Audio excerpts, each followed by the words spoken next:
Banksia Foundation does a great job in encouraging people to look into various aspects, how to improve or what could improve the environment or the impact which our life has on the environment.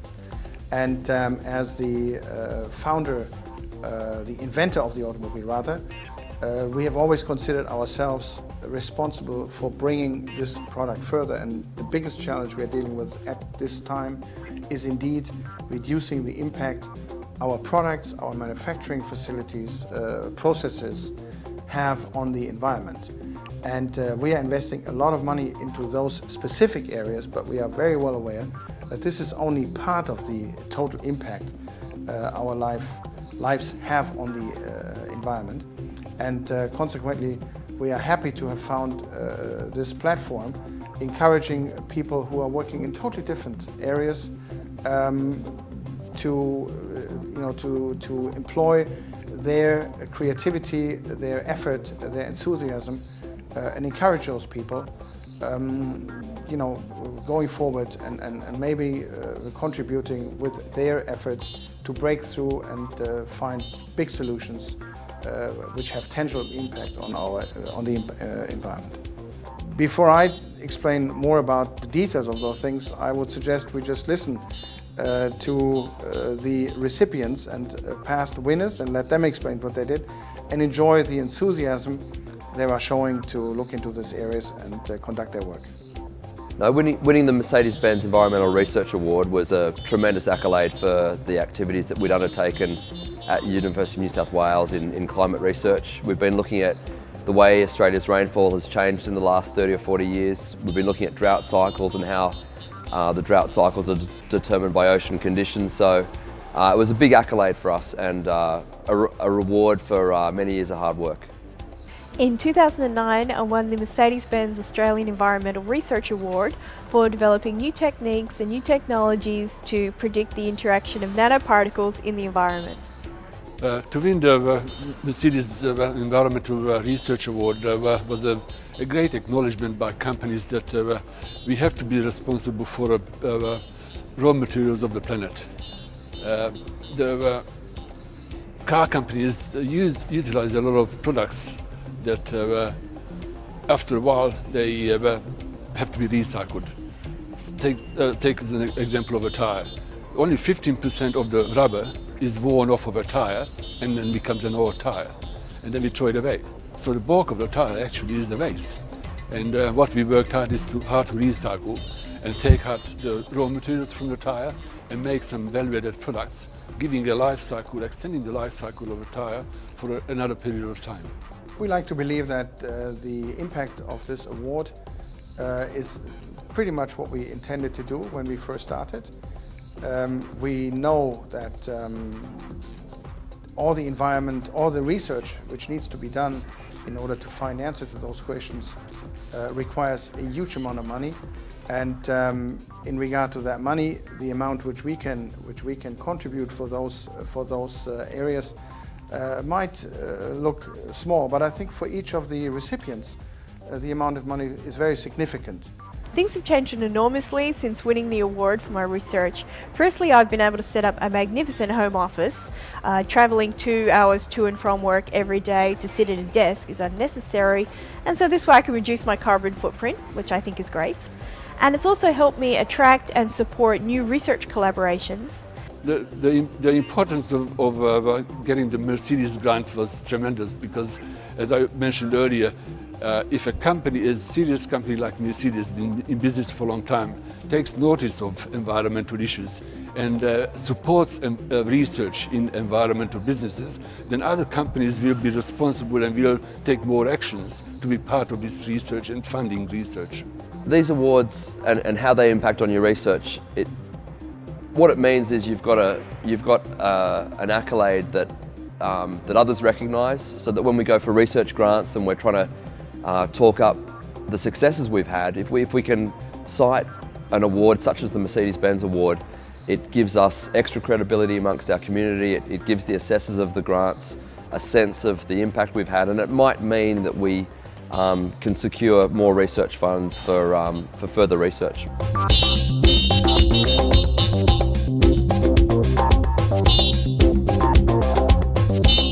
Having already established some of the great new techniques and following on from some research on titanium dioxide, which is a photocatalyst used in things like water filtration systems, I'll be applying these techniques in the future to look at fuel catalysts, the kind of nanoparticles used in catalytic converters to increase efficiency, and trying to understand how they interact with the environment when they're emitted through exhausts. The impact of the research we undertake is basically through to the farming sector and all of rural Australia, where they're trying to better understand how the rainfall season will be in the coming year. And so what we do is try to better understand the ocean precursors to their rainfall extremes. So for example, in southwest West Australia, we discovered a pattern of ocean temperature that characterises their wet years and a pattern that conversely characterises their dry years. And this pattern emerges a couple of months before the rainy season. And so what our research is about is giving the farming sector that extra lead-in time for their rainfall predictions so that they can better plan for cropping, and it's tying the ocean circulation patterns through to the rainfall that any part of Australia receives. From the tyres, the recycling tyres, we make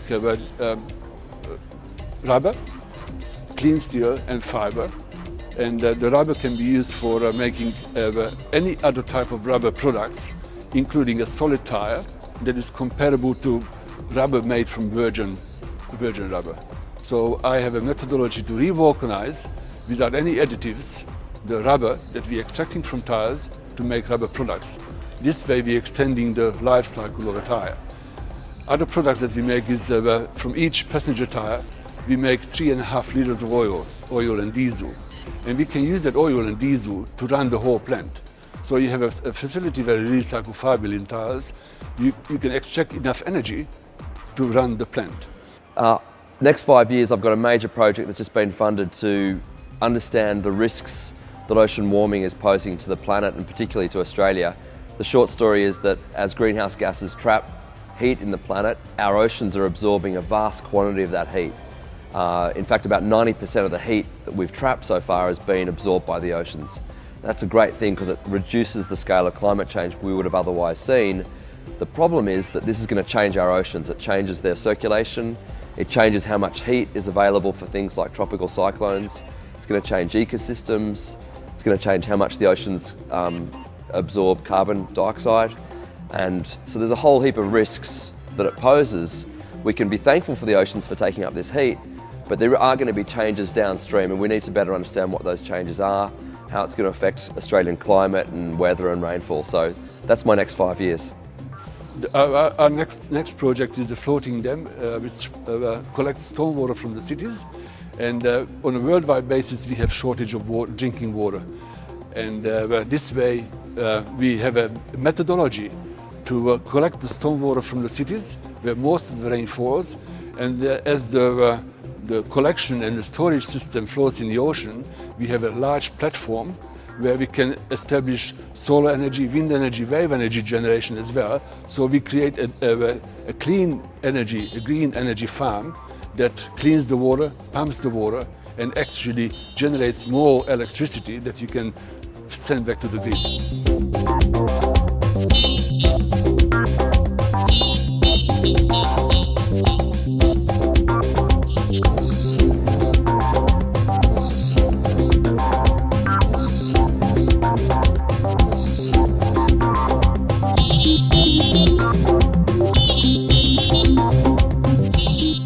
Yes, very optimistic, because it's hard to convince governments and people what to do, but once companies see profitable enterprises that they can establish, then the customer will come on board because they see that a little bit of incentives, a little bit of extra cost will be beneficial for future generations.